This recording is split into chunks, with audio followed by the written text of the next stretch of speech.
मेरे प्रिय आत्मन, एक सुबह अभी सूरज भी निकला नहीं था और एक माझी नदी के किनारे पहुंच गया था। उसका पैर किसी चीज से टकरा गया। झुक के उसने देखा, पत्थरों से भरा हुआ एक झोला पड़ा था।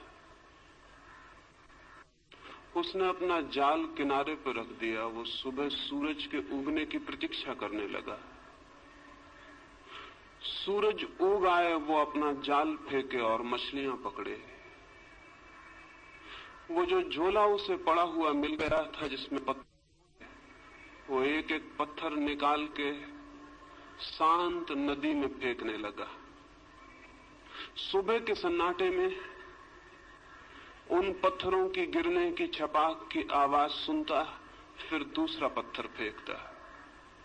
धीरे धीरे सुबह का सूरज निकला, रोशनी हुई। तब तक उसने झोले के सारे पत्थर फेंक दिए थे, सिर्फ एक पत्थर उसके हाथ में रह गया।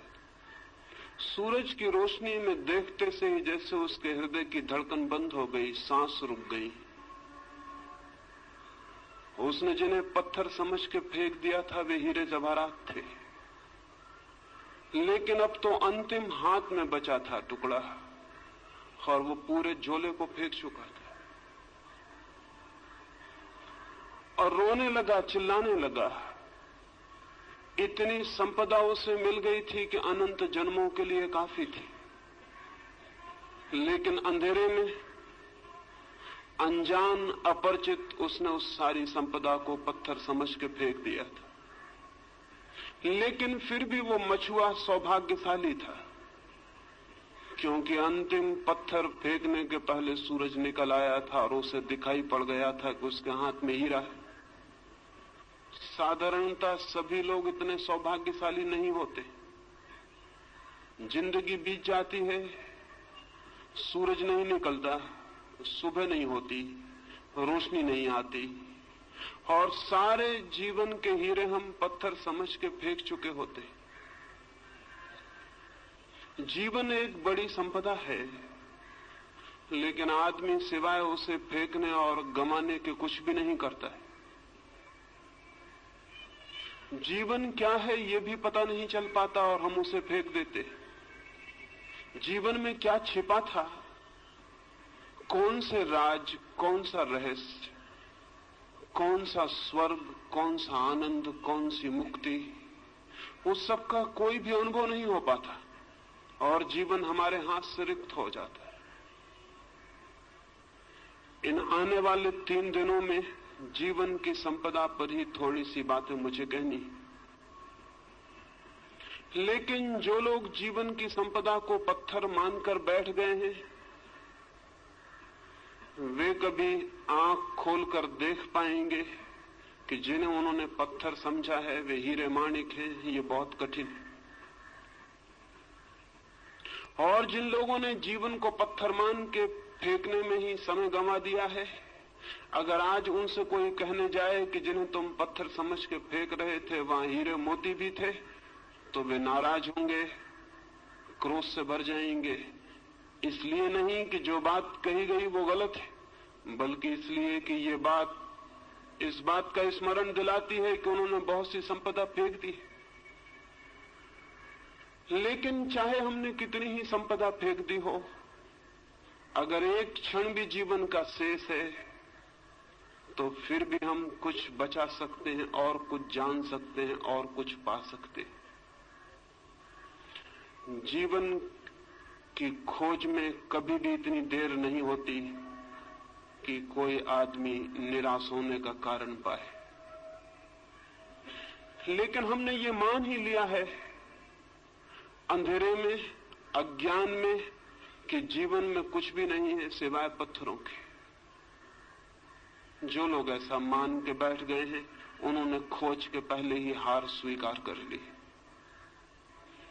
मैं इस हार के संबंध में, इस निराशा के संबंध में, इस मान ली गई पराजय के संबंध में सबसे पहली चेतावनी ये देना चाहता हूं कि जीवन मिट्टी और पत्थर नहीं है। जीवन में बहुत कुछ है। जीवन के मिट्टी पत्थर के बीच भी बहुत कुछ छिपा है। अगर खोजने वाली आंखें हो तो जीवन से वो सीढ़ी भी निकलती है जो परमात्मा तक पहुंचती है। इस शरीर में भी जो देखने पर हड्डी मांस और चमड़ी से ज्यादा नहीं है, वो छिपा है जिसका हड्डी मांस और चमड़ी से कोई भी संबंध नहीं। इस साधारण सी देह में भी जो आज जन्मती है, कल मर जाती है और मिट्टी हो जाती है, उसका वास है जो अमृत है, जो कभी जन्मता नहीं और कभी समाप्त भी नहीं होता है।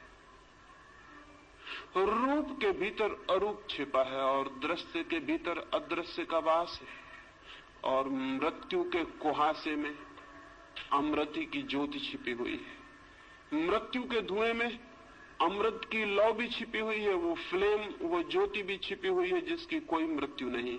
लेकिन हम धुएं को देखकर ही वापस लौट आते हैं और ज्योति को नहीं खोज पाते। या जो लोग थोड़ी हिम्मत करते हैं वे धुएं में ही खो जाते हैं और ज्योति तक नहीं पहुंच पाते हैं। ये यात्रा कैसे हो सकती है कि हम धुएं के भीतर छिपी हुई ज्योति को जान सकें, शरीर के भीतर छिपी हुई आत्मा को पहचान सकें, प्रकृति के भीतर छिपे हुए परमात्मा के दर्शन कर सकें? ये कैसे हो सकता है? उस संबंध में ही 3 चरणों में मुझे बात करनी। पहली बात, हमने जीवन के संबंध में ऐसे दृष्टिकोण बना लिए हैं, हमने जीवन के संबंध में ऐसी धारणाएं बना ली हैं, हमने जीवन के संबंध में ऐसा फलसफा खड़ा कर रखा है। उस दृष्टिकोण और धारणा के कारण ही जीवन के सत्य को देखने से हम वंचित रह जाते हैं। हमने मान ही लिया है कि जीवन क्या है, बिना खोजे, बिना पहचाने, बिना जिज्ञासा किए हमने जीवन के संबंध में कोई निश्चित बात ही समझ रखी। हजारों वर्षों से हमें एक ही बात मंत्र की तरह पढ़ाई जा रही है कि जीवन असार है, जीवन व्यर्थ है, जीवन दुख है। सम्मोहन की तरह हमारे प्राणों पर यह मंत्र दोहराया गया है कि जीवन व्यर्थ है, जीवन असार है, जीवन दुख है, जीवन छोड़ देने योग्य है। ये बात सुन सुन के धीरे धीरे हमारे प्राणों में पत्थर की तरह मजबूत होकर बैठ गई। इस बात के कारण जीवन असार दिखाई पड़ने लगा है, जीवन दुख दिखाई पड़ने लगा है। इस बात के कारण जीवन ने सारा आनंद, सारा प्रेम, सारा सौंदर्य खो दिया है। मनुष्य एक कुरूपता बन गया है, मनुष्य एक दुख का अड्डा बन गया है। और जब हमने ये मान ही लिया है कि जीवन व्यर्थ है, असार है, तो उसे सार्थक बनाने की सारी चेष्टा भी बंद हो गई हो तो आश्चर्य नहीं। अगर हमने ये मान ही लिया है कि जीवन एक कुरूपता है तो उसके भीतर सौंदर्य की खोज कैसे हो सकती? और अगर हमने ये मान ही लिया है कि जीवन सिर्फ छोड़ देने योग्य है तो जिसे छोड़ ही देना है उसे सजाना, उसे खोजना, उसे निखारना, इसकी कोई भी जरूरत नहीं है। हम जीवन के साथ वैसा व्यवहार कर रहे हैं जैसा कोई आदमी स्टेशन पर विश्रामालय के साथ व्यवहार करता है, वेटिंग रूम के साथ व्यवहार करता है। वो जानता है कि क्षण भर हम इस वेटिंग रूम में ठहरे हुए हैं, क्षण भर बाद छोड़ देना है। इस वेटिंग रूम से प्रयोजन क्या है, अर्थ क्या है? वो वहां मूंगफली के छिलके भी डालता है, पान भी थूक देता है, गंदा भी करता है और फिर भी सोचता है मुझे क्या प्रयोजन है, क्षण भर बाद मुझे चले जाना है। जीवन के संबंध में भी हम इसी तरह का व्यवहार कर रहे हैं। जहां से हमें क्षण भर बाद चले जाना है वहां सुंदर और सत्य की खोज और निर्माण करने की जरूरत क्या है? लेकिन मैं आपसे कहना चाहता हूं, जिंदगी जरूर हमें छोड़ के चले जाना है, लेकिन जो असली जिंदगी है उसे हमें कभी भी छोड़ने का कोई उपाय नहीं।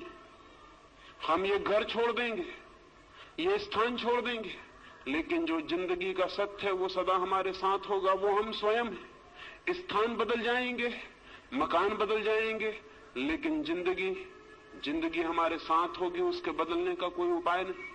और सवाल ये नहीं है कि जहां हम ठहरे थे उसे हमने सुंदर किया था, जहां हम रुके थे वहां हमने प्रीतिकर हवा पैदा की थी, जहां हम 2 क्षण को ठहरे थे वहां हमने आनंद का गीत गाया था।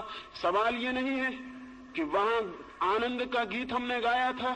सवाल यह है कि जिसने आनंद का गीत गाया था उसने भीतर आनंद के और बड़े संभावनाओं के द्वार खोल लिए। जिसने उस मकान को सुंदर बनाया था उसने और बड़े सौंदर्य को पाने की क्षमता उपलब्ध कर ली। जिसने 2 क्षण उस वेटिंग रूम में भी प्रेम के बिताए थे उसने और बड़े प्रेम को पाने की पात्रता अर्जित कर ली। हम जो करते हैं उसी से हम निर्मित होते हैं। हमारा कृत्य अंततः हमें निर्मित करता है, हमें बनाता है।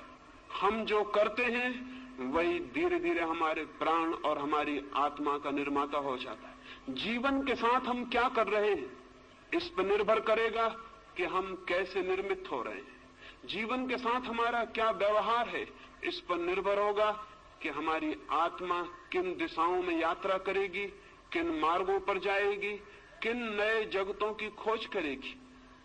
जीवन के साथ हमारा व्यवहार हमें निर्मित करता है। ये अगर स्मरण हो तो शायद जीवन को असार व्यर्थ मानने की दृष्टि हमें भ्रांत मालूम पड़े, तो शायद हमें जीवन को दुखपूर्ण मानने की बात गलत मालूम पड़े, तो शायद हमें जीवन से विरोधी रुख अधार्मिक मालूम पड़े। लेकिन अब तक धर्म के नाम पर जीवन का विरोध ही सिखाया गया है। सच तो यह है कि अब तक का सारा धर्म मृत्युवादी है, जीवनवादी नहीं। उसकी दृष्टि में मृत्यु के बाद जो है वही महत्वपूर्ण है, मृत्यु के पहले जो है वो महत्वपूर्ण नहीं। अब तक के धर्म की दृष्टि में मृत्यु की पूजा है, जीवन का सम्मान नहीं। जीवन के फूलों का आदर नहीं, मृत्यु के कुम्हला गए, जा चुके, मिट गए फूलों की कब्रों की प्रशंसा और श्रद्धा है। अब तक का सारा धर्म चिंतन करता है मृत्यु के बाद क्या है, स्वर्ग मोक्ष। मृत्यु के पहले क्या है उससे आज तक के धर्म को जैसे कोई संबंध नहीं रहा। और मैं आपसे कहना चाहता हूं, मृत्यु के पहले जो है अगर हम उसे ही संभालने में असमर्थ हैं तो मृत्यु के बाद जो है उसे हम संभालने में कभी भी समर्थ नहीं हो सकते। मृत्यु के पहले जो है अगर वही व्यर्थ छूट जाता है तो मृत्यु के बाद कभी भी सार्थकता की कोई गुंजाइश, कोई पात्रता हम अपने में पैदा नहीं कर सकेंगे। मृत्यु की तैयारी भी इस जीवन में जो आज पास है, मौजूद है, उसके द्वारा करनी। मृत्यु के बाद भी अगर कोई लोक है तो उस लोक में हमें उसी का दर्शन होगा जो हमने जीवन में अनुभव किया है और निर्मित किया है। लेकिन जीवन को भुला देने की, जीवन को विस्मरण कर देने की बात ही अब तक कही गई। मैं आपसे कहना चाहता हूं, जीवन के अतिरिक्त न कोई परमात्मा है, न हो सकता है। मैं आपसे ये भी कहना चाहता हूं, जीवन को साध लेना ही धर्म की साधना है और जीवन में ही परम सत्य को अनुभव कर लेना मोक्ष को उपलब्ध कर लेने की पहली सीढ़ी। जो जीवन को ही चूक जाता है वो और सब भी चूक जाएगा, ये निश्चित है। लेकिन अब तक का रुख उल्टा रहा है। वो रुख कहता है जीवन को छोड़ो, वो रुख कहता है जीवन को त्यागो। वो ये नहीं कहता कि जीवन में खोजो, वो ये नहीं कहता कि जीवन को जीने की कला सीखो, वो ये भी नहीं कहता कि जीवन को जीने के ढंग पर निर्भर करता है कि जीवन कैसा मालूम पड़ेगा। अगर जीवन अंधकारपूर्ण मालूम पड़ता है तो वो जीने का गलत ढंग है। यही जीवन आनंद की वर्षा भी बन सकता है अगर जीने का सही ढंग उपलब्ध हो जाए। धर्म को मैं जीने की कला कहता हूं, वो आर्ट ऑफ लिविंग है। धर्म जीवन का त्याग नहीं, जीवन की गहराइयों में उतरने की सीढ़ियां हैं। धर्म जीवन की तरफ पीठ कर लेना नहीं, जीवन की तरफ पूरी तरह आंख खोलना है। धर्म जीवन से भागना नहीं, जीवन को पूरा आलिंगन में लेने का नाम है। धर्म है जीवन का पूरा साक्षात्कार। यही शायद कारण है कि आज तक के धर्म में सिर्फ बूढ़े लोग ही उत्सुक रहे हैं। मंदिरों में जाएं, चर्चों में, गिरजाघरों में, गुरुद्वारों में, और वहां वृद्ध लोग दिखाई पड़ेंगे। वहां युवा दिखाई नहीं पड़ते, वहां छोटे बच्चे दिखाई नहीं पड़ते। क्या कारण? एक ही कारण है, अब तक का हमारा धर्म सिर्फ बूढ़े का धर्म है, उन लोगों का धर्म है जिनकी मौत करीब आ गई, और अब जो मौत से भयभीत हो गए हैं और मौत के बाद के चिंतन के संबंध में आतुर हैं और जानना चाहते हैं कि मौत के बाद क्या है। जो धर्म मौत पर आधारित है वो धर्म पूरे जीवन को कैसे प्रभावित कर सकेगा? जो धर्म मौत का चिंतन करता है वो पृथ्वी को धार्मिक कैसे बना सकेगा? वो नहीं बना सका। 5000 वर्षों की धार्मिक शिक्षा के बाद भी पृथ्वी रोज अधार्मिक से अधार्मिक होती चली गई। मंदिर है, मस्जिद है, चर्च है, पुजारी हैं, पुरोहित हैं, सन्यासी हैं, लेकिन पृथ्वी धार्मिक नहीं हो सकी है और नहीं हो सकेगी, क्योंकि धर्म का आधार ही गलत है। धर्म का आधार जीवन नहीं है, धर्म का आधार मृत्यु है, धर्म का आधार खिलते हुए फूल नहीं है, कब्रें हैं। जिस धर्म का आधार मृत्यु है वो धर्म अगर जीवन के प्राणों को स्पंदित न कर पाता हो तो आश्चर्य क्या है? जिम्मेवारी किसकी है? मैं इन 3 दिनों में जीवन के धर्म के संबंध में ही बात करना चाहता हूं और इसलिए पहला सूत्र समझ लेना जरूरी है। और इस सूत्र के संबंध में आज तक छिपाने की, दबाने की, भूल जाने की सारी चेष्टा की गई है, लेकिन जानने और खोजने की नहीं। और उस भूलने और विस्मृत कर देने की चेष्टा के दुष्परिणाम सारे जगत में व्याप्त हो गए। मनुष्य के सामान्य जीवन में केंद्रीय तत्व क्या है? परमात्मा, आत्मा, सत्य नहीं। मनुष्य के प्राणों में, सामान्य मनुष्य के प्राणों में, जिसने कोई खोज नहीं की, जिसने कोई यात्रा नहीं की, जिसने कोई साधना नहीं की, उसके प्राणों की गहराई में क्या है? प्रार्थना, पूजा? नहीं, बिल्कुल नहीं। अगर हम सामान्य मनुष्य के जीवन ऊर्जा में खोज करें, उसकी जीवन शक्ति को हम खोजने जाएं, तो न तो वहां परमात्मा दिखाई पड़ेगा, न पूजा, न प्रार्थना, न ध्यान, वहां कुछ और ही दिखाई पड़ेगा। और जो दिखाई पड़ेगा उसे भुलाने की चेष्टा की गई है, उसे जानने और समझने की नहीं। वहां क्या दिखाई पड़ेगा? हम आदमी के प्राणों को चीरें और फाड़ें और वहां खोजें। आदमी को छोड़ दें, अगर आदमी से इतर जगत की भी हम खोजबीन करें तो वहां प्राणों की गहराइयों में क्या मिलेगा?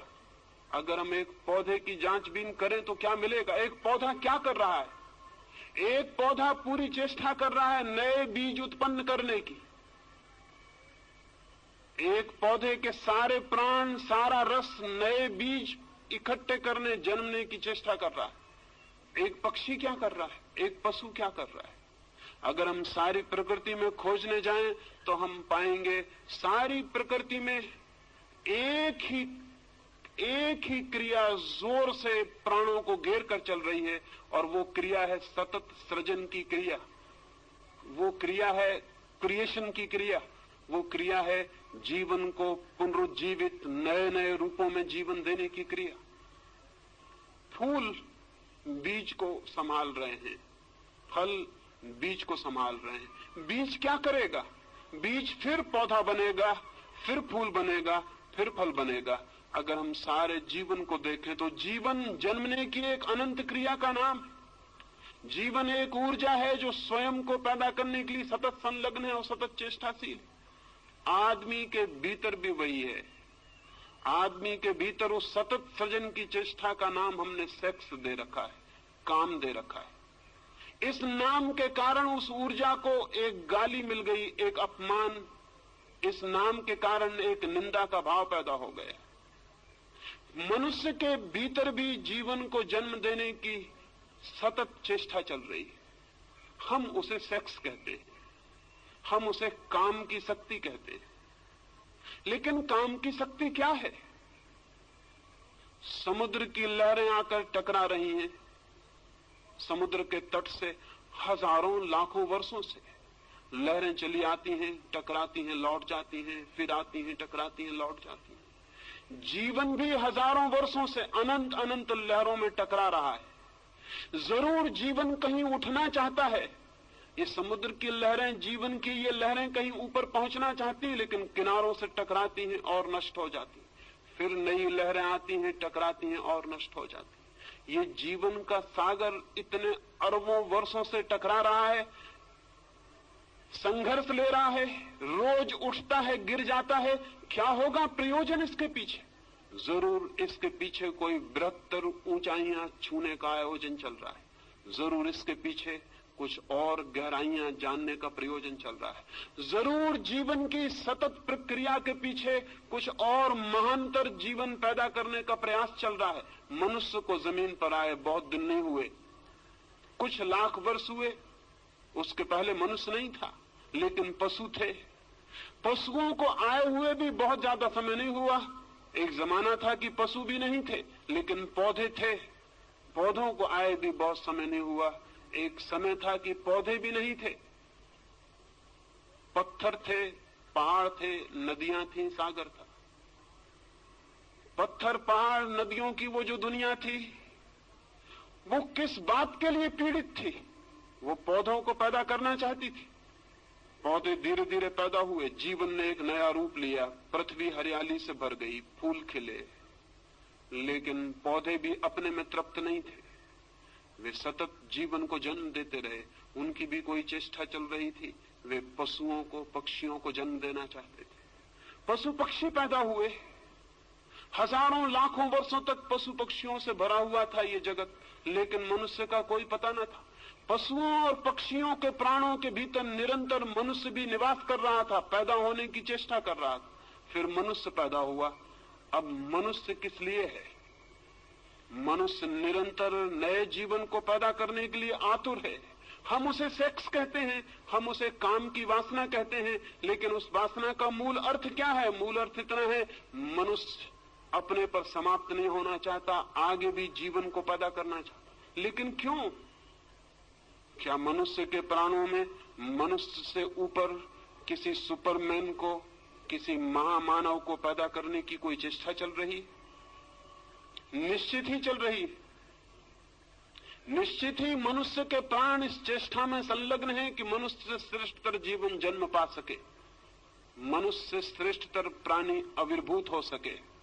नीत्शे से लेकर अरविंद तक, पतंजलि से लेकर बर्ट्रैंड रसेल तक, सारे मनुष्यों के प्राणों में एक कल्पना, एक सपने की तरह बैठी रही कि मनुष्य से बड़ा प्राणी कैसे पैदा हो सके। लेकिन मनुष्य से बड़ा प्राणी पैदा कैसे होगा? हमने तो हजारों वर्ष से इस पैदा होने की कामना को ही निंदित कर रखा है। हमने तो सेक्स को सिवाय गाली के आज तक दूसरा कोई सम्मान नहीं दिया। हम तो बात करने में भयभीत होते हैं। हमने तो सेक्स को इस भांति छिपा के रख दिया है जैसे वो है ही नहीं, जैसे उसका जीवन में कोई स्थान नहीं है। जबकि सच्चाई ये है कि उससे ज्यादा महत्वपूर्ण मनुष्य के जीवन में और कुछ भी नहीं। लेकिन उसको छिपाया है, उसको दबाया है। दबाने और छिपाने से मनुष्य सेक्स से मुक्त नहीं हो गया, बल्कि मनुष्य और भी बुरी तरह से सेक्स से ग्रसित हो गया है। दमन उल्टे परिणाम लाया है। शायद आप में से किसी ने एक फ्रेंच वैज्ञानिक कुएं के एक नियम के संबंध में सुना होगा। वो नियम है लॉ ऑफ रिवर्स इफेक्ट। कुएं ने एक नियम इजाद किया है, विपरीत परिणाम का नियम। हम जो करना चाहते हैं हम इस ढंग से कर सकते हैं कि जो हम परिणाम चाहते थे उससे उल्टा परिणाम हो जाए। एक आदमी साइकिल चलाना सीखता है, बड़ा रास्ता है, चौड़ा रास्ता है, एक छोटा सा पत्थर रास्ते के किनारे पड़ा हुआ है। वो साइकिल चलाने वाला घबराता है कि मैं कहीं उस पत्थर से न टकरा जाऊं। अब इतना चौड़ा रास्ता है कि अगर आंख बंद कर भी वो चलाए तो पत्थर से टकराना आसान बात नहीं है। इसके 100 में एक ही मौके हैं कि वो पत्थर से टकराए। इतने चौड़े रास्ते पर कहीं से भी निकल सकता है, लेकिन वो देख के घबराता है कहीं मैं पत्थर से टकरा ना जाऊं। और जैसे ही वो घबराता है मैं पत्थर से न टकरा जाऊं, सारा रास्ता विलीन हो गया, सिर्फ पत्थर ही दिखाई पड़ने लगता है उसको। अब उसकी साइकिल का चाक पत्थर की तरफ मुड़ने लगता है। वो हाथ पैर से घबराता है, उसकी सारी चेतना उस पत्थर को ही देखने लगती है और एक सम्मोहित हिप्नोटाइज्ड आदमी की तरह वो पत्थर की तरफ खींचा जाता है और जाके पत्थर से टकरा जाता है।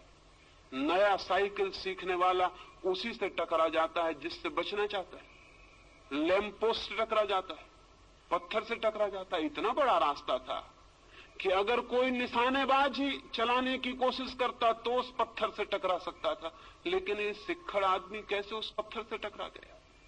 कुएं कहता है हमारी चेतना का एक नियम है, लॉ ऑफ रिवर्स इफेक्ट। हम जिस चीज से बचना चाहते हैं चेतना उसी पर केंद्रित हो जाती है और परिणाम में हम उसी से टकरा जाते हैं। 5000 वर्षों से आदमी सेक्स से बचना चाह रहा है और परिणाम इतना हुआ है कि गली कूचे हर जगह जहां भी आदमी जाता है वहीं सेक्स से टकरा जाता है। लॉ ऑफ रिवर्स इफेक्ट मनुष्य की आत्मा को पकड़े हुए। क्या कभी आपने ये सोचा कि आप चित्त को जहां से बचाना चाहते हैं चित्त वहीं आकर्षित हो जाता है, वहीं निमंत्रित हो जाता है। जिन लोगों ने मनुष्य को सेक्स के विरोध में समझाया उन लोगों ने ही मनुष्य को कामुक बनाने का जुम्मा भी अपने ऊपर ले लिया। मनुष्य की अति कामुकता गलत शिक्षाओं का परिणाम है और आज भी हम भयभीत होते हैं कि सेक्स की बात ना की जाए। क्यों भयभीत होते हैं? भयभीत इसलिए होते हैं कि हमें डर है कि सेक्स के संबंध में बात करने से लोग और कामुक हो जाएंगे। मैं आपको कहना चाहता हूं ये बिल्कुल ही गलत भ्रम है, ये 100% गलत है। पृथ्वी उसी दिन सेक्स से मुक्त होगी जब हम सेक्स के संबंध में सामान्य स्वस्थ बातचीत करने में समर्थ हो जाएंगे। जब हम सेक्स को पूरी तरह से समझ सकेंगे तो ही हम सेक्स का अतिक्रमण कर सकेंगे। जगत में ब्रह्मचर्य का जन्म हो सकता है, मनुष्य सेक्स के ऊपर उठ सकता है, लेकिन सेक्स को समझकर, सेक्स को पूरी तरह पहचान कर, उस ऊर्जा के पूरे अर्थ, मार्ग, व्यवस्था को जानकर उससे मुक्त हो सकता है। आंखें बंद कर लेने से कोई कभी मुक्त नहीं हो सकता। आंखें बंद कर लेने वाले सोचते हो कि आंख बंद कर लेने से शत्रु समाप्त हो गया तो वो पागल है। मरुस्थल में शुतुरमुर्ग भी ऐसा ही सोचता है। दुश्मन हमले करते हैं तो शुतुरमुर्ग रेत में सिर छिपा के खड़ा हो जाता है और सोचता है कि जब दुश्मन मुझे दिखाई नहीं पड़ रहा तो दुश्मन नहीं है। लेकिन ये तर्क, शुतुरमुर्ग को हम क्षमा भी कर सकते हैं, आदमी को क्षमा नहीं किया जा सकता। सेक्स के संबंध में आदमी ने शुतुरमुर्ग का व्यवहार किया है आज तक। वो सोचता है आंख बंद कर लो सेक्स के प्रति तो सेक्स मिट गया। अगर आंख बंद कर लेने से चीजें मिटती होती तो बहुत आसान थी जिंदगी, बहुत आसान होती दुनिया।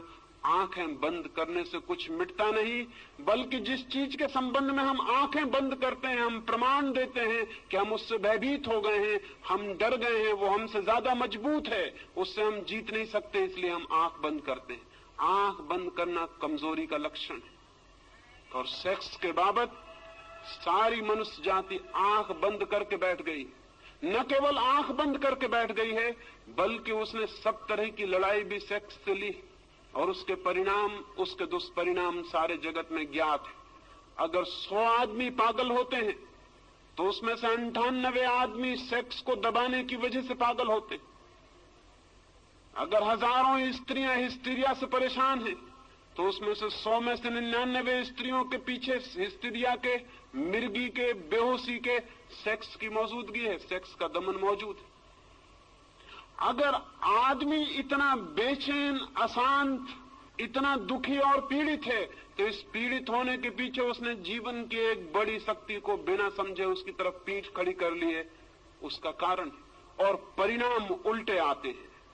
अगर हम मनुष्य का साहित्य उठाकर देखें, अगर किसी देवलोक से कभी कोई देवता आए या चंद्रलोक से या मंगल ग्रह से कभी कोई यात्री आए और हमारी किताबें पढ़े, हमारा साहित्य देखे, हमारी कविताएं पढ़े, हमारे चित्र देखे, तो बहुत हैरान हो जाएगा। वो हैरान हो जाएगा ये जानकर कि आदमी का सारा साहित्य सेक्स पर क्यों केंद्रित है, आदमी की सारी कविताएं सेक्सुअल क्यों हैं, आदमी की सारी कहानियां, सारे उपन्यास सेक्स पर क्यों खड़े हैं, आदमी की हर किताब के ऊपर नंगी औरत की तस्वीर क्यों है, आदमी की हर फिल्म नंगे आदमी की फिल्म क्यों है।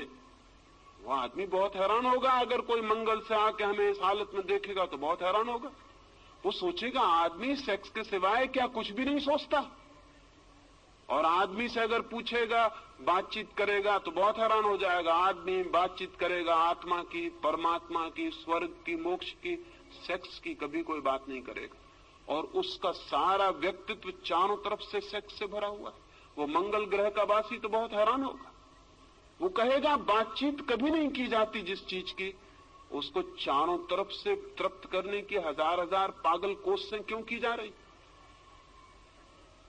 आदमी को हमने परवर्ट किया है, विकृत किया है, और अच्छे नामों के आधार पर विकृत किया है। ब्रह्मचर्य की बात हम करते हैं, लेकिन कभी इस बात की चेष्टा नहीं करते कि पहले मनुष्य की काम की ऊर्जा को समझा जाए, फिर उसे रूपांतरित करने के प्रयोग भी किए जा सकते।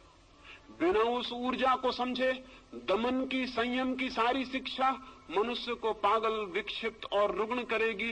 इस संबंध में कोई भी ध्यान नहीं। ये मनुष्य इतना रुग्ण, इतना दीनहीन कभी भी ना था, इतना विषाक्त भी ना था, इतना पॉइजनस भी ना था, इतना दुखी भी ना था।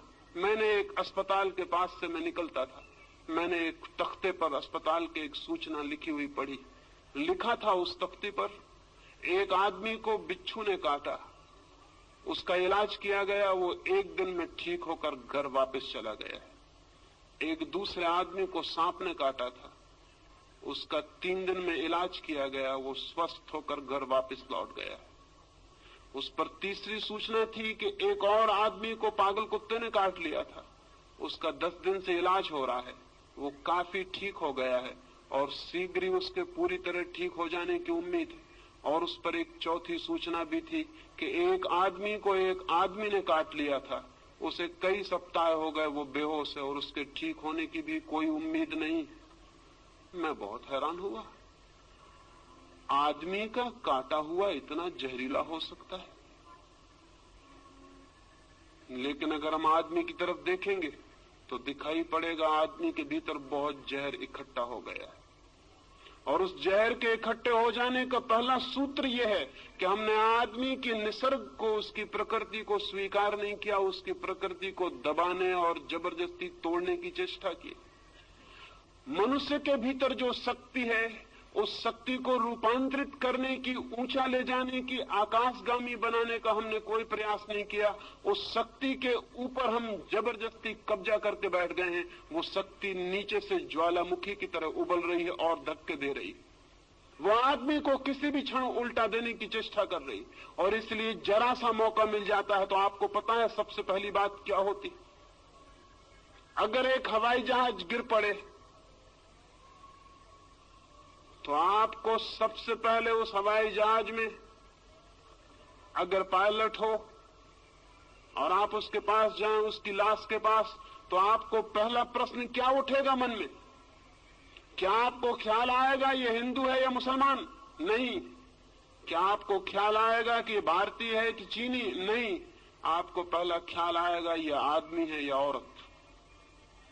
पहला प्रश्न आपके मन में उठेगा ये स्त्री है या पुरुष। क्या आपको ख्याल है इस बात का कि ये प्रश्न क्यों सबसे पहले ख्याल में आता है? भीतर दबा हुआ सेक्स है, उस सेक्स के दमन की वजह से बाहर स्त्रियां और पुरुष अतिशय उभर कर दिखाई पड़ते। क्या आपने कभी सोचा? आप किसी आदमी का नाम भूल सकते हैं, जाति भूल सकते हैं, चेहरा भूल सकते हैं। अगर मैं आपसे मिलूं या मुझे आप मिलें तो मैं सब भूल सकता हूं कि आपका नाम क्या था, आपका चेहरा क्या था, आपकी जाति क्या थी, उम्र क्या थी, आप किस पद पर थे, सब भूल सकता हूं। लेकिन कभी आपको ख्याल आया आप ये भी भूल सकें कि जिससे आप मिले थे वो आदमी थी या औरत? कभी आप भूल सके इस बात को कि जिससे आप मिले थे वो पुरुष है या स्त्री? कभी पीछे ये संदेह उठा मन में कि वो स्त्री है या पुरुष? नहीं, ये बात आप कभी भी नहीं भूल सके होंगे। क्यों? लेकिन जब सारी बातें भूल जाती हैं तो ये क्यों नहीं भूलता? हमारे भीतर मन में कहीं सेक्स बहुत अतिशय होकर बैठा है, वो 24 घंटे उबल रहा है, इसलिए सब बात भूल जाती है लेकिन ये बात नहीं भूलती। हम सतत सचेष्ट हैं। ये पृथ्वी तब तक स्वस्थ नहीं हो सकेगी जब तक आदमी और स्त्रियों के बीच ये दीवार और ये फासला खड़ा हुआ है। ये पृथ्वी तब तक कभी भी शांत नहीं हो सकेगी जब तक भीतर उबलती हुई आग है और उसके ऊपर हम जबरदस्ती बैठे हुए हैं। उस आग को रोज दबाना पड़ता है, उस आग को प्रतिक्षण दबाए रखना पड़ता है। वो आग हमको भी जला डालती है, सारा जीवन राख कर देती है, लेकिन फिर भी हम विचार करने को राजी नहीं होते ये आग क्या थी। और मैं आपसे कहता हूं, अगर हम इस आग को समझ लें तो यह आग दुश्मन नहीं है, दोस्त है। अगर हम इस आग को समझ लें तो यह हमें जलाएगी नहीं, हमारे घर को गर्म भी कर सकती है सर्दियों में, और हमारी रोटियां भी पका सकती है, और हमारी जिंदगी के लिए सहयोगी और मित्र भी हो सकती है। लाखों साल तक आकाश में बिजली चमकती थी, कभी किसी के ऊपर गिरती थी और जान ले लेती थी।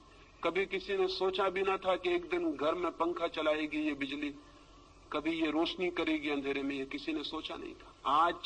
आज वही बिजली हमारी साथी हो गई। क्यों? बिजली की तरफ हम आंख मूंद के खड़े हो जाते तो हम कभी बिजली के राज को न समझ पाते और न कभी उसका उपयोग कर पाते, वो हमारी दुश्मनी बनी रहती। लेकिन नहीं, आदमी ने बिजली के प्रति दोस्ताना का भाव बरता, उसने बिजली को समझने की कोशिश की, उसने प्रयास किए जानने के, और धीरे धीरे बिजली उसकी साथी हो गई। आज बिना बिजली के क्षण भर जमीन पर रहना मुश्किल मालूम होगा। मनुष्य के भीतर बिजली से भी बड़ी ताकत है सेक्स की। मनुष्य के भीतर अणु की शक्ति से भी बड़ी शक्ति है सेक्स की। कभी आपने सोचा लेकिन ये शक्ति क्या है और कैसे हमें इसे रूपांतरित करें? एक छोटे से अणु में इतनी शक्ति है कि हिरोशिमा का पूरा 1 लाख का नगर भस्म हो सकता है। लेकिन क्या आपने कभी सोचा कि मनुष्य के काम की ऊर्जा का एक अणु एक नए व्यक्ति को जन्म देता है? उस व्यक्ति में गांधी पैदा हो सकता है, उस व्यक्ति में महावीर पैदा हो सकता है, उस व्यक्ति में बुद्ध पैदा हो सकते हैं, क्राइस्ट पैदा हो सकता है,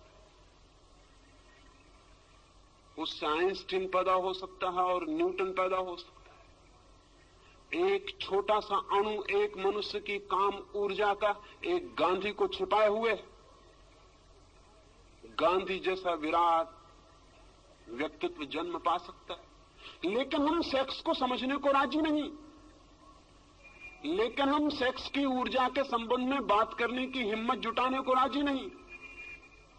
कौन सा भय हमें पकड़े हुए है कि जिससे सारे जीवन का जन्म होता है, उस शक्ति को हम समझना नहीं चाहते? कौन सा डर है, कौन सी घबराहट है? मैंने पिछली बंबई की सभा में इस संबंध में कुछ बात की थी तो बड़ी घबराहट फैल गई। मुझे बहुत से पत्र पहुंचे कि आप इस तरह की बातें मत कहें, इस तरह की बात ही मत करें। मैं बहुत हैरान हुआ कि इस तरह की बात क्यों न की जाए। अगर शक्ति है हमारे भीतर तो उसे जाना क्यों न जाए, उसे क्यों न पहचाना जाए? और बिना जाने पहचाने, बिना उसके नियम समझे हम उस शक्ति को और ऊपर कैसे ले जा सकते हैं? पहचान से हम उसको जीत भी सकते हैं, बदल भी सकते हैं, लेकिन बिना पहचाने तो हम उसके हाथ में ही मरेंगे और सड़ेंगे और कभी उससे मुक्त नहीं हो सकते। जो लोग सेक्स के संबंध में बात करने की मनाही करते हैं, वही लोग पृथ्वी को सेक्स के गड्ढे में डाले हुए हैं, ये मैं आपसे कहना चाहता हूं। जो लोग घबराते हैं और जो समझते हैं धर्म का सेक्स से कोई संबंध नहीं, वे खुद तो पागल हैं ही, वो सारी पृथ्वी को भी पागल बनाने में सहयोगी हो रहे हैं। धर्म का संबंध मनुष्य की ऊर्जा के ट्रांसफॉर्मेशन से है। धर्म का संबंध मनुष्य की शक्ति को रूपांतरित करने से। धर्म चाहता है कि मनुष्य के व्यक्तित्व में जो छिपा है वो श्रेष्ठतम रूप से अभिव्यक्त हो जाए। धर्म चाहता है कि मनुष्य का जीवन निम्न से उच्च की एक यात्रा बने, पदार्थ से परमात्मा तक पहुंच जाए। लेकिन ये चाह तभी पूरी हो सकती है हम जहां जाना चाहते हैं उस स्थान को समझना उतना उपयोगी नहीं जितना उस स्थान को समझना उपयोगी है जहां हम खड़े हैं, क्योंकि वहीं से यात्रा शुरू करनी पड़ती। सेक्स है फैक्ट, सेक्स जो है वो तथ्य है मनुष्य के जीवन का, और परमात्मा अभी दूर है। सेक्स हमारे जीवन का तथ्य है। इस तथ्य को समझ के हम परमात्मा के सत्य तक यात्रा कर भी सकते हैं, लेकिन इसे बिना समझे 1 इंच आगे नहीं जा सकते। कोल्हू के बैल की तरह इसी के आसपास घूमते रहेंगे, इसी के आसपास घूमते रहेंगे। मैंने जो पिछली सभा में कुछ बातें कही तो मुझे ऐसा लगा कि जैसे हम जीवन की वास्तविकता को समझने की भी तैयारी नहीं दिखाते, तो फिर हम और क्या कर सकते हैं और आगे क्या हो सकता है। फिर ईश्वर परमात्मा की सारी बातें सांत्वना की, कोरी सांत्वना की बातें हैं और झूठी हैं, क्योंकि जीवन के परम सत्य चाहे कितने ही नग्न हो उन्हें जानना ही पड़ेगा, समझना ही पड़ेगा। तो पहली बात तो ये जान लेनी जरूरी है कि मनुष्य का जन्म सेक्स से होता है, मनुष्य का सारा व्यक्तित्व सेक्स के अणुओं से बना हुआ है, मनुष्य का सारा प्राण सेक्स की ऊर्जा से भरा हुआ है। जीवन की ऊर्जा अर्थात काम की ऊर्जा, ये जो काम की ऊर्जा है, ये जो सेक्स एनर्जी है, ये क्या है? ये क्यों हमारे जीवन को इतने जोर से आंदोलित करती, क्यों हमारे जीवन को इतना प्रभावित करती? क्यों हम घूम घूम कर सेक्स के आसपास इर्द गिर्द ही चक्कर लगाते हैं और समाप्त हो जाते हैं? कौन सा आकर्षण है इसका? हजारों साल से ऋषि मुनि इंकार कर रहे हैं, लेकिन आदमी प्रभावित नहीं हुआ मालूम पड़ता है। हजारों साल से वे कह रहे हैं कि मुख मोड़ लो इससे, दूर हट जाओ इससे, सेक्स की कल्पना और कामना छोड़ दो, चित्त से निकाल डालो ये सारे सपने। लेकिन आदमी के चित्त से ये सपने निकले नहीं, निकल भी नहीं सकते हैं इस भांति। बल्कि मैं तो इतना हैरान हुआ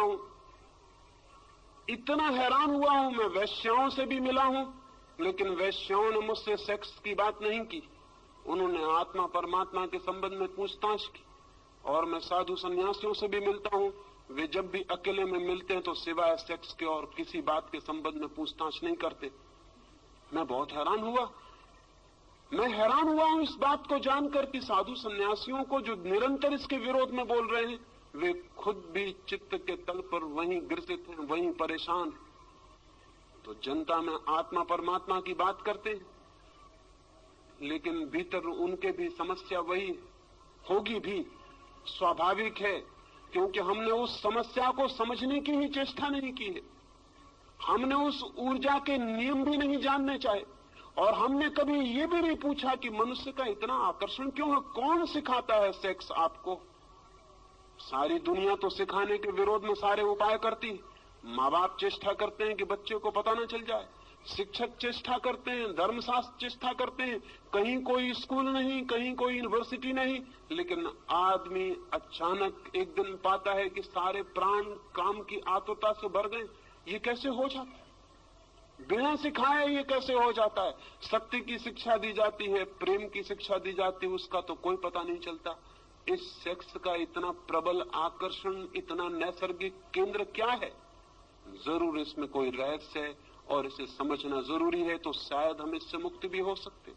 पहली बात तो ये कि मनुष्य के प्राणों में सेक्स का जो आकर्षण है वो वस्तुतः सेक्स का आकर्षण नहीं है। मनुष्य के प्राणों में जो काम वासना है वो वस्तुतः काम की वासना नहीं। इसलिए हर आदमी काम के कृत्य के बाद पछताता है, दुखी होता है, पीड़ित होता है, सोचता है कि इससे मुक्त हो जाऊं, ये क्या है? लेकिन शायद आकर्षण कोई दूसरा है, और वो आकर्षण बहुत रिलीजियस, बहुत धार्मिक अर्थ रखता है। वो आकर्षण ये है कि मनुष्य के सामान्य जीवन में सिवाय सेक्स की अनुभूति के वो कभी भी अपने गहरे से गहरे प्राणों में नहीं उतर पाता है, और किसी क्षण में कभी गहरे नहीं उतरता है। दुकान करता है, धंधा करता है, यश कमाता है, पैसे कमाता है, लेकिन एक अनुभव काम का, संभोग का उसे गहरे से गहरे ले जाता है। और उसकी गहराई में दो घटनाएं घटती। एक, संभोग के अनुभव में अहंकार विसर्जित हो जाता है, इगोलेसनेस पैदा हो जाती है। एक क्षण के लिए अहंकार नहीं रह जाता, एक क्षण को यह याद भी नहीं रह जाता कि मैं हूं। क्या आपको पता है, धर्म के श्रेष्ठतम अनुभव में मैं बिल्कुल मिट जाता है, अहंकार बिल्कुल शून्य हो जाता है। सेक्स के अनुभव में क्षण भर को अहंकार मिटता है, लगता है कि हूं या नहीं, एक क्षण को विलीन हो जाता है मेरापन का भाव। दूसरी घटना घटती है, एक क्षण के लिए समय मिट जाता है, टाइमलेसनेस पैदा हो जाती। जीसस ने कहा है समाधि के संबंध में, there shall be time no longer. समाधि का जो अनुभव है वहां समय नहीं रह जाता, वो कालातीत है। समय बिल्कुल विलीन हो जाता है, न कोई अतीत है न कोई भविष्य, शुद्ध वर्तमान रह जाता है। सेक्स के अनुभव में ये दूसरी घटना घटती है, न कोई अतीत रह जाता न कोई भविष्य, समय मिट जाता है, एक क्षण के लिए समय विलीन हो जाता है। ये धार्मिक अनुभूति के लिए सर्वाधिक महत्वपूर्ण तत्व है, ईगोलेसनेस, टाइमलेसनेस। ये दो तत्व हैं जिनकी वजह से आदमी सेक्स की तरफ आतुर होता है और पागल होता है। वो आतुरता स्त्री के शरीर के लिए नहीं है पुरुष की, न पुरुष के शरीर के लिए स्त्री की है। वो आतुरता शरीर के लिए बिल्कुल भी नहीं है, वो आतुरता किसी और ही बात के लिए। वो आतुरता है अहंकार शून्यता का अनुभव, समय शून्यता का अनुभव। लेकिन समय शून्य और अहंकार शून्य होने के लिए आतुरता क्यों है? क्योंकि जैसे ही अहंकार मिटता है आत्मा की झलक उपलब्ध होती है, जैसे ही समय मिटता है परमात्मा की झलक उपलब्ध होती है। एक क्षण को होती है ये घटना, लेकिन उस एक क्षण के लिए आदमी कितनी ही ऊर्जा, कितनी ही शक्ति खोने को तैयार है। शक्ति खोने के कारण पछताता है बाद में कि शक्ति छीन हुई, शक्ति का अपव्यय हुआ, और उसे पता है कि शक्ति जितनी छीन होती मौत उतनी करीब आती। कुछ पशुओं में तो एक ही संभोग के बाद नर की मृत्यु हो जाती है, कुछ कीड़े तो एक ही संभोग कर पाते हैं और संभोग करते ही करते समाप्त हो जाते हैं। अफ्रीका में एक मकड़ा होता है, वो एक ही संभोग कर पाता है और संभोग की हालत में ही मर जाता है, इतनी ऊर्जा क्षीण हो जाती है। मनुष्य को यह अनुभव में आ गया बहुत पहले कि सेक्स का अनुभव शक्ति को क्षीण करता है, जीवन ऊर्जा कम होती है और धीरे धीरे मौत करीब आती है। पछताता है आदमी, लेकिन इतना पछताने के बाद फिर पाता है कि कुछ घड़ियों के बाद फिर वही आतुरता है। निश्चित ही इस आतुरता में कुछ और अर्थ है जो समझ लेना जरूरी। सेक्स की आतुरता में कोई रिलीजियस अनुभव है, कोई आत्मिक अनुभव है। उस अनुभव को अगर हम देख पाएं तो हम सेक्स के ऊपर उठ सकते हैं। अगर उस अनुभव को हम न देख पाएं तो हम सेक्स में ही जिएंगे और मर जाएंगे। उस अनुभव को अगर हम देख पाएं, अंधेरी रात है और अंधेरी रात में बिजली चमकती, बिजली की चमक अगर हमें दिखाई पड़ जाए और बिजली को अगर हम समझ लें तो अंधेरी रात को हम मिटा भी सकते हैं।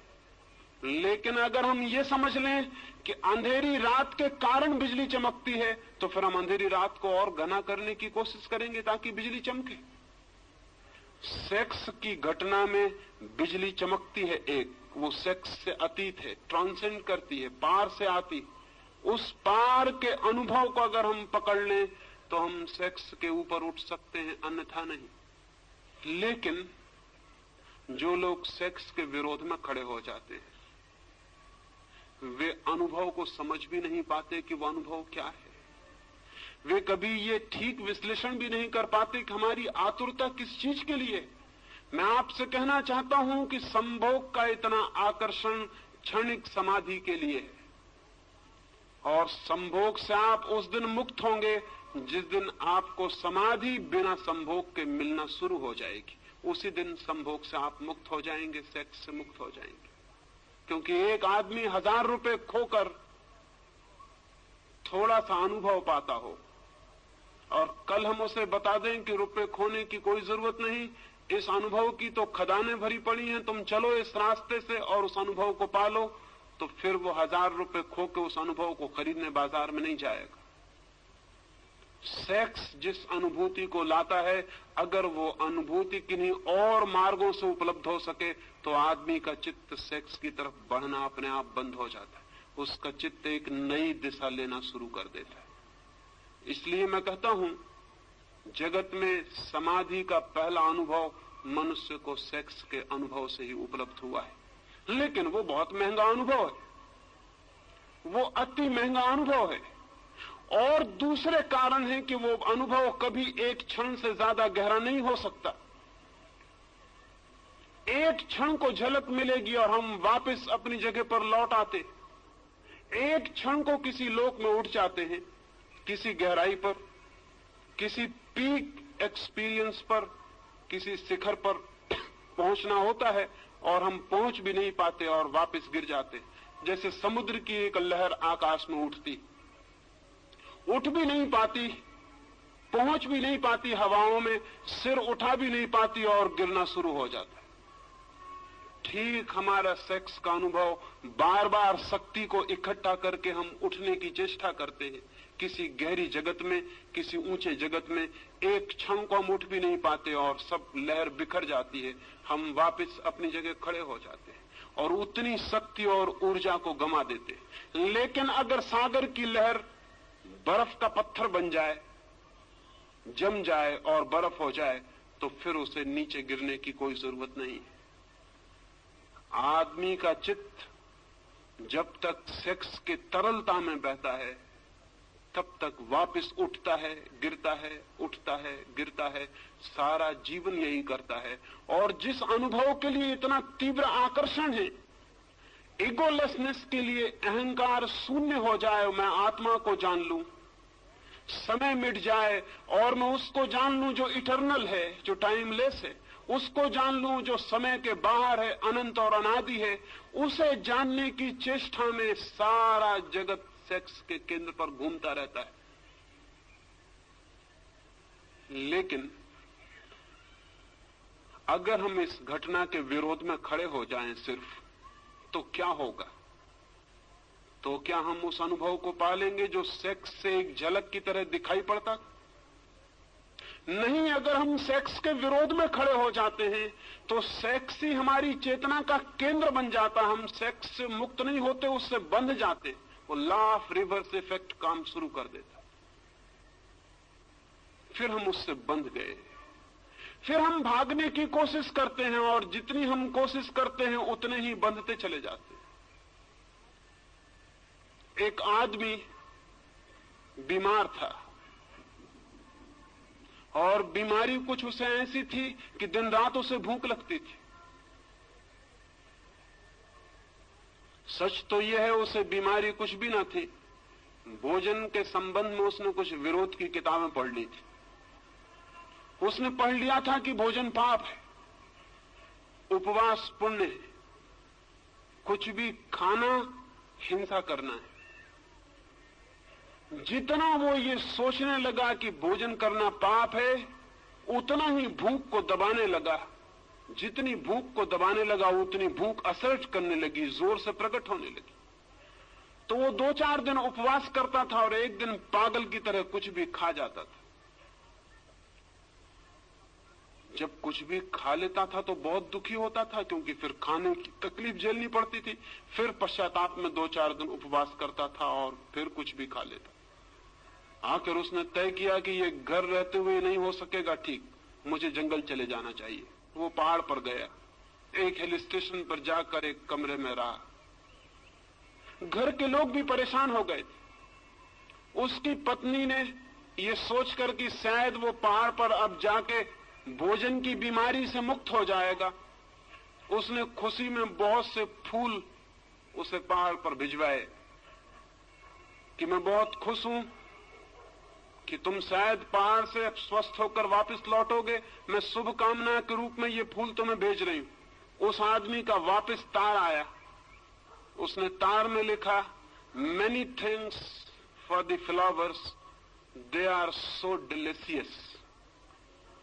उसने तार क्या कि बहुत धन्यवाद फूलों के लिए, बड़े स्वादिष्ट। वो फूलों को खा गया वहां पहाड़ पर जो फूल उसको भेजे गए। अब कोई आदमी फूलों को खाएगा इसका हम ख्याल नहीं कर सकते, लेकिन जो आदमी भोजन से लड़ाई शुरू कर देगा वो फूलों को खा सकता है। आदमी सेक्स से लड़ाई शुरू किया और उसने क्या क्या सेक्स के नाम पर खाया है, इसका आपने कभी हिसाब लगाया? आदमी को छोड़कर, सभ्य आदमी को छोड़कर होमोसेक्सुअलिटी कहीं है?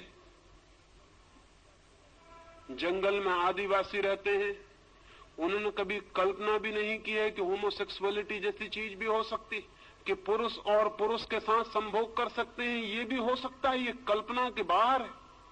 मैं आदिवासियों के पास रहा हूं और उनसे मैंने कहा कि सभ्य लोग इस तरह भी करते हैं।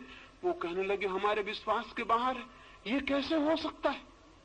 लेकिन अमेरिका में उन्होंने आंकड़े निकाले हैं, 35% लोग होमोसेक्सुअल, और बेल्जियम और स्वीडन और हालैंड में होमोसेक्सुअल्स के क्लब हैं, सोसाइटीज हैं, अखबार निकलते हैं, और वो सरकार से ये दावा करते हैं कि होमोसेक्सुअलिटी के ऊपर से कानून उठा दिया जाना चाहिए, क्योंकि 40% लोग जिसको मानते हैं, तो इतनी बड़ी माइनॉरिटी के ऊपर हमला है ये आपका। हम तो मानते हैं कि होमोसेक्सुअलिटी ठीक है, इसलिए हमको हक होना चाहिए। कोई कल्पना नहीं कर सकता कि ये होमोसेक्सुअलिटी कैसे पैदा हो गई। सेक्स के बाबत लड़ाई का ये परिणाम है। जितना सभ्य समाज है उतनी वेश्याएं हैं। कभी आपने ये सोचा कि वेश्याएं कैसे पैदा हो गई? किसी आदिवासी गांव में जाके वेश्या खोज सकते हैं आप? आज भी बस्तर के गांव में वेश्या खोजनी मुश्किल है, और कोई कल्पना मानने को राजी नहीं होता कि ऐसी स्त्रियां हो सकती हैं जो कि अपनी इज्जत बेचती हो, अपना संभोग बेचती हो। लेकिन सभ्य आदमी जितना सभ्य होता चला गया उतनी वेश्याएं बढ़ती चली गई। क्यों? ये फूलों को खाने की कोशिश शुरू हुई। और आदमी की जिंदगी में कितने विकृत रूप से सेक्स ने जगह बनाई है, इसका अगर हम हिसाब लगाने चलेंगे तो हम हैरान रह जाएंगे कि आदमी को क्या हुआ है। इसका जिम्मा किस पर है? किन लोगों पर है? इसका जिम्मा उन लोगों पर है जिन्होंने आदमी को सेक्स को समझना नहीं, लड़ना सिखाया है, जिन्होंने सप्रेशन सिखाया, जिन्होंने दमन सिखाया। दमन के कारण सेक्स की शक्ति जगह जगह से फूटकर गलत रास्तों से बहनी शुरू हो गई। सारा समाज पीड़ित और रुग्ण हो गया है। इस रुग्ण समाज को अगर बदलना है तो हमें ये स्वीकार कर लेना होगा, काम की ऊर्जा है, काम का आकर्षण है। क्यों है काम का आकर्षण?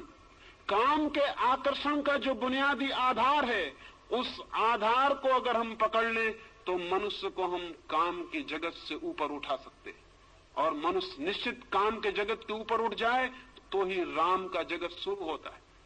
खजुराहो के मंदिर के सामने मैं खड़ा था, 10-5 मित्रों को लेकर वहां गया। खजुराहो के मंदिर के चारों तरफ की दीवार पर तो मैथुन चित्र है, काम वासनाओं की मूर्तियां हैं। मेरे मित्र कहने लगे कि मंदिर के चारों तरफ ये क्या है? मैंने उनसे कहा, जिन्होंने ये मंदिर बनाया था वो बड़े समझदार लोग थे। उनकी मान्यता ये थी कि जीवन की बाहर की परिधि पर काम है, और जो लोग अभी काम से उलझे हैं उनको मंदिर में भीतर प्रवेश का कोई हक नहीं। फिर मैं अपने मित्रों को कहा भीतर चले, फिर उन्हें भीतर लेकर गया। वहां तो कोई काम प्रतिमा ना थी, वहां भगवान की मूर्ति थी। वे कहने लगे भीतर कोई प्रतिमा नहीं है। मैंने उनसे कहा कि जीवन की बाहर की परिधि पर काम वासना है, जीवन की बाहर की परिधि दीवार पर काम वासना है, जीवन के भीतर भगवान का मंदिर है। लेकिन जो अभी काम वासना से उलझे हैं वे भगवान के मंदिर में प्रवेश के अधिकारी नहीं हो सकते। उन्हें अभी बाहर की दीवार का ही चक्कर लगाना पड़ेगा। जिन लोगों ने ये मंदिर बनाया था वे बड़े समझदार लोग थे। ये मंदिर एक मेडिटेशन सेंटर था, ये मंदिर एक ध्यान का केंद्र था। जो लोग आते थे उनसे वो कहते थे बाहर पहले मैथुन के ऊपर ध्यान करो, पहले सेक्स को समझो, और जब सेक्स को पूरी तरह समझ जाओ और तुम पाओ कि मनुष्य मुक्त हो गया है तब तुम भीतर आ जाना, फिर भीतर भगवान से मिलना हो सकता है। लेकिन धर्म के नाम पर हमने सेक्स को समझने की स्थिति पैदा नहीं की, सेक्स की शत्रुता पैदा कर दी। सेक्स को समझो मत, आंख बंद कर लो और घुस जाओ भगवान के मंदिर में आंख बंद करके। आंख बंद करके कभी कोई भगवान के मंदिर में जा सका है? और आंख बंद करके अगर आप भगवान के मंदिर में पहुंच भी गए तो बंद आंख में आपको भगवान दिखाई नहीं पड़ेंगे, जिससे आप भाग कर आए हैं वही दिखाई पड़ता रहेगा, आप उसी से बंधे रह जाएंगे। शायद कुछ लोग मेरी बातें सुन के समझते हैं कि मैं सेक्स का पक्षपाती हूं। मेरी बातें सुन के शायद लोग समझते हैं कि मैं सेक्स का प्रचार करना चाहता हूं। अगर कोई ऐसा समझता हो तो उसने मुझे कभी सुना ही नहीं है, ऐसा उससे कह देना। इस समय पृथ्वी पर मुझसे ज्यादा सेक्स का दुश्मन आदमी खोजना मुश्किल है, और उसका कारण यह है कि मैं जो बात कह रहा हूं अगर वो समझी जा सकी तो मनुष्य जाति को सेक्स के ऊपर उठाया जा सकता है, अन्यथा नहीं। और जिन थोथे लोगों को हमने समझा है वो सेक्स के दुश्मन थे, वो सेक्स के दुश्मन नहीं थे। उन्होंने सेक्स में आकर्षण पैदा कर दिया, सेक्स से मुक्ति पैदा नहीं की। सेक्स में आकर्षण पैदा हो गया विरोध के कारण। मुझसे एक आदमी ने कहा है कि जिस चीज का विरोध ना हो उसको करने में कोई रस ही नहीं रह जाता। चोरी के फल खाने जितने मधुर और मीठे होते हैं उतने बाजार से खरीदे गए फल कभी नहीं होते। इसलिए अपनी पत्नी उतनी मधुर कभी नहीं मालूम पड़ती जितनी पड़ोसी की पत्नी मालूम पड़ती। वो चोरी के फल हैं, वो वर्जित फल है। और सेक्स को हमने एक ऐसी स्थिति दे दी, एक ऐसा चोरी का जामा पहना दिया, एक ऐसे झूठ के लिबास में छिपा दिया, ऐसी दीवालों में खड़ा कर दिया कि उसने हमें तीव्र रूप से आकर्षित कर लिया। बर्ट्रैंड रसल ने लिखा है कि जब मैं छोटा बच्चा था, विक्टोरियन जमाना था, स्त्रियों के पैर भी दिखाई नहीं पड़ते थे। वो कपड़े पहनती थी जो जमीन पर घसटता था और पैर नहीं दिखाई पड़ता था। अगर कभी किसी स्त्री का अंगूठा दिख जाता था तो आदमी आतुर होकर अंगूठा देखने लगता था और काम वासना जग जाती थी। और रसल कहता है कि अब स्त्रियां करीब करीब आधी नंगी घूम रही और उनका पैर पूरा दिखाई पड़ता लेकिन कोई असर नहीं होता। तो रसल ने लिखा है कि इससे ये सिद्ध होता है कि हम जिन चीजों को जितना ज्यादा छिपाते हैं उन चीजों में उतना ही कुत्सित आकर्षण पैदा होता है। अगर दुनिया को सेक्स से मुक्त करना है तो बच्चों को ज्यादा देर तक घर में नग्न रहने की सुविधा होनी चाहिए। जब तक बच्चे घर में नग्न खेल सकें, लड़के और लड़कियां, उन्हें नग्न खेलने देना चाहिए ताकि वो एक दूसरे के शरीर से भली भांति परिचित हो जाएं और कल रास्तों पर उनको किसी स्त्री को धक्का देने की कोई जरूरत न रह जाए, ताकि वे एक दूसरे के शरीर से इतने परिचित हो जाएं कि किसी किताब पर नंगी औरत की तस्वीर छापने की कोई जरूरत न रह जाए। वे शरीर से इतने परिचित हों कि शरीर का कुत्सित आकर्षण विलीन हो सके। लेकिन बड़ी उल्टी दुनिया है। जिन लोगों ने शरीर को ढांक के छिपा के खड़ा किया है उन्हीं लोगों ने शरीर को इतना आकर्षित बना दिया है, ये हमारे ख्याल में नहीं आता। जिन लोगों ने शरीर को जितना ढांक के छिपा दिया है शरीर को उतना ही हमारे मन में चिंतन का विषय बना दिया, ये हमारे ख्याल में नहीं आता। बच्चे नग्न होने चाहिए, देर तक नग्न खेलने चाहिए। लड़के और लड़कियां एक दूसरे को नग्नता में देखना चाहिए ताकि उनके पीछे कोई भी पागलपन न रह जाए और उनके इस पागलपन का जीवन भर रोग उनके भीतर न चलता रहे। लेकिन वो रोग चल रहा है और उस रोग को हम बढ़ाते चले जाते हैं। उस रोग के फिर हम नए नए रास्ते खोजते हैं। गंदी किताबें छपती हैं जो लोग गीता के कवर में भीतर रख के पढ़ते हैं,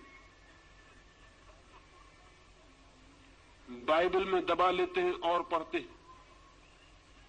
ये गंदी किताबें, तो हम कहते हैं ये गंदी किताबें बंद होनी चाहिए, लेकिन हम ये कभी नहीं पूछते कि गंदी किताबें पढ़ने वाला आदमी पैदा क्यों हो गया है।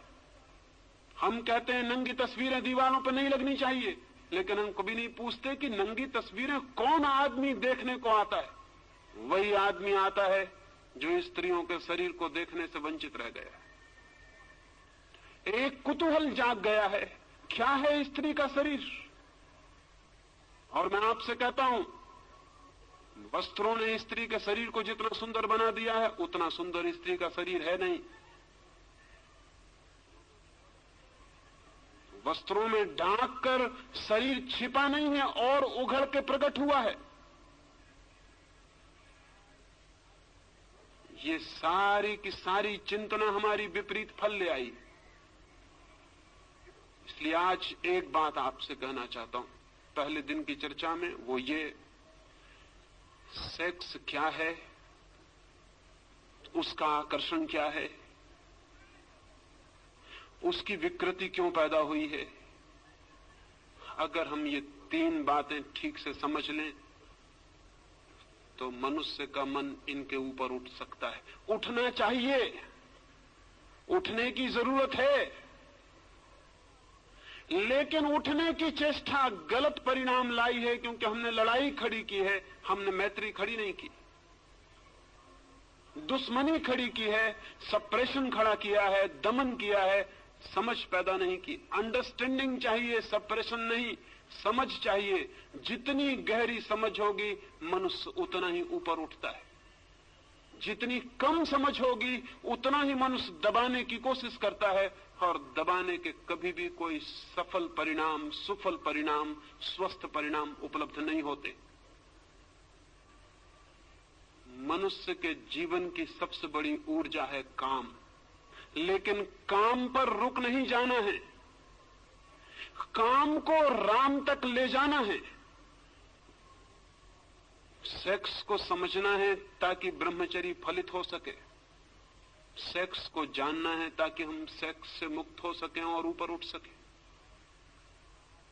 लेकिन शायद ही आदमी जीवन भर अनुभव से गुजरता है, शायद ही उसने समझने की कोशिश की हो कि संभोग के भीतर समाधि का क्षण भर का अनुभव है, वही अनुभव खींच रहा है, वही अनुभव आकर्षित कर रहा है, वही अनुभव पुकार दे रहा है कि आओ।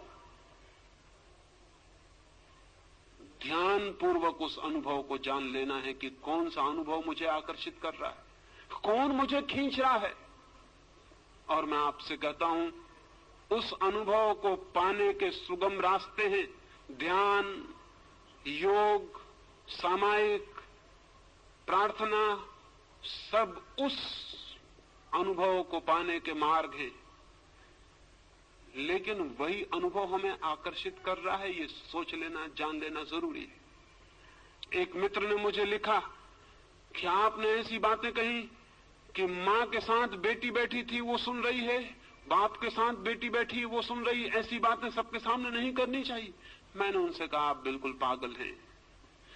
अगर मां समझदार होगी तो इसके पहले कि बेटी सेक्स की दुनिया में उतर जाए, उसे सेक्स के संबंध में अपने सारे अनुभव समझा देगी, ताकि वो अनजान, अधकच्ची, अपरिपक्व सेक्स के गलत रास्तों पर न चली जाए।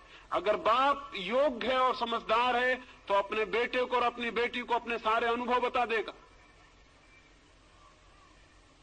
ताकि बेटे और बेटियां गलत रास्तों पर न चले जाएं, जीवन उनके विकृत न हो जाए। लेकिन मजा यह है कि न बाप का कोई गहरा अनुभव है, न मां का कोई गहरा अनुभव है, वे खुद भी सेक्स के तल से ऊपर नहीं उठ सके, इसलिए घबराते हैं कि कहीं सेक्स की बात सुन के बच्चे भी इसी तल में न उलझ जाएं। लेकिन मैं उनसे पूछता हूं, आप किसकी बात सुन के उलझे थे? आप अपने आप उलझ गए थे, बच्चे भी अपने आप उलझ जाएंगे। ये हो भी सकता है कि अगर उन्हें समझ दी जाए, विचार दिया जाए, बोध दिया जाए, तो शायद वे अपनी ऊर्जा को व्यर्थ करने से बच सके, ऊर्जा को बचा सके, रूपांतरित कर सके। रास्ते के किनारे पर कोयले का ढेर लगा होता है। वैज्ञानिक कहते हैं कि कोयला ही हजारों साल में हीरा बन जाता है। कोयले और हीरे में कोई रासायनिक फर्क नहीं है, कोई केमिकल भेद नहीं है। कोयले के भी परमाणु वही हैं जो हीरे के हैं, कोयले का भी रासायनिक भौतिक संगठन वही है जो हीरे का है। हीरा कोयले का ही रूपांतरित बदला हुआ रूप है, हीरा कोयला ही है। मैं आपसे कहना चाहता हूं कि सेक्स कोयले की तरह है, ब्रह्मचर्य हीरे की तरह, लेकिन वो कोयले का ही बदला हुआ रूप है। वो कोयले का दुश्मन नहीं है हीरा, वो कोयले की ही बदलाहट है, वो कोयले का ही रूपांतरण है, वो कोयले को ही समझकर नई दिशाओं में ले गई यात्रा है। सेक्स का विरोध नहीं है ब्रह्मचर्य, सेक्स का ही रूपांतरण है, ट्रांसफॉर्मेशन है। और जो सेक्स का दुश्मन है वो कभी ब्रह्मचर्य को उपलब्ध नहीं हो सकता है। ब्रह्मचर्य की दिशा में जाना हो, और जाना जरूरी है, क्योंकि ब्रह्मचर्य का मतलब क्या है?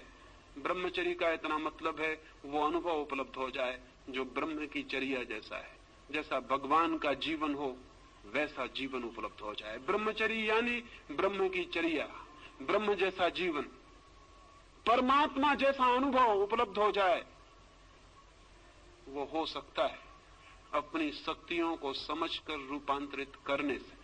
आने वाले 2 दिनों में कैसे रूपांतरित किया जा सकता है सेक्स, कैसे रूपांतरित हो जाने के बाद काम राम के अनुभव में बदल जाता है, वो मैं आपसे बात करूंगा। और 3 दिन तक चाहूंगा कि बहुत गौर से सुन लेंगे, ताकि मेरे संबंध में कोई गलतफहमी पीछे आपको पैदा ना हो जाए। और जो भी प्रश्न हो ईमानदारी से और सच्चे उन्हें लिख के दे देंगे, ताकि आने वाले पिछले 2 दिनों में मैं उनकी आपसे सीधी सीधी बात कर सकूं। किसी प्रश्न को छिपाने की जरूरत नहीं है। जो जिंदगी में सत्य है उसे छिपाने का कोई कारण नहीं। किसी सत्य से मुखरने की जरूरत नहीं है। जो सत्य है वो सत्य है, चाहे हम आंख बंद करें चाहे आंख खुली रखें। और एक बात मैं जानता हूं, धार्मिक आदमी मैं उसको कहता हूं जो जीवन के सारे सत्यों को सीधा साक्षात करने की हिम्मत रखता है। जो इतने कमजोर, काहिल और नपुंसक हैं कि जीवन के तथ्यों का सामना भी नहीं कर सकते, उनके धार्मिक होने की कोई उम्मीद कभी नहीं हो सकती। ये आने वाले 4 दिनों के लिए निमंत्रण देता हूं, क्योंकि ऐसे विषय पर यह बात है कि शायद ऋषि मुनियों से आशा नहीं रही कि ऐसे विषयों पर वे बात करेंगे। शायद आपको सुनने की आदत भी नहीं होगी, शायद आपका मन डरेगा, लेकिन फिर भी मैं चाहूंगा कि इन 5 दिनों आप ठीक से सुनने की कोशिश करेंगे। ये हो सकता है कि काम की समझ आपको राम के मंदिर के भीतर प्रवेश दिला दे। आकांक्षा मेरी यही है, परमात्मा करे वो आकांक्षा पूरी हो। मेरी बातों को इतने प्रेम और शांति से सुना, उसके लिए अनुग्रहित हूं। और अंत में सबके भीतर बैठे हुए परमात्मा को प्रणाम करता हूं। मेरे प्रणाम स्वीकार करें।